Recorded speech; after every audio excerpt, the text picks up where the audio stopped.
Aujourd'hui, 25 août, la libération de Troyes et de son agglomération a été célébrée.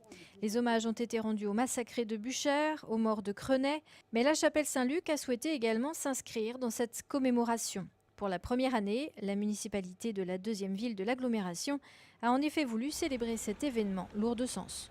Dans une société qui zappe en permanence sur tous les sujets, où un people chasse un fait divers, la question du sort de ceux qui nous ont permis de vivre en liberté aujourd'hui, c'est quelque chose pour moi qui me paraît fondamental.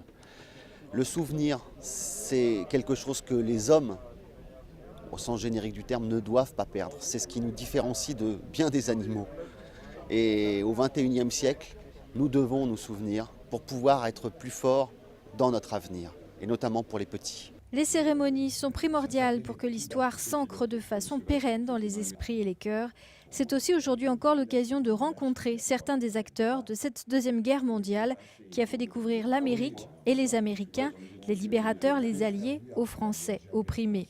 John Gintz était à peine sorti de l'adolescence quand il a participé à la libération de Troyes le 25 août 1944. Je m'en rappelle dans les petits villages, il y avait des gens qui ne savaient pas quoi faire, c'était l'été, il y avait des fruits, il y avait des tomates. Vous vous rendez-vous compte, nous qui avions des rations froides et dégoûtantes, on nous offrait des tomates et des fruits, des pommes, des pêches, ce qu'il y avait dans la région. J'étais content de voir le plaisir que les gens étaient heureux d'être libérés. C'est ça qui me faisait plaisir, c'était mon...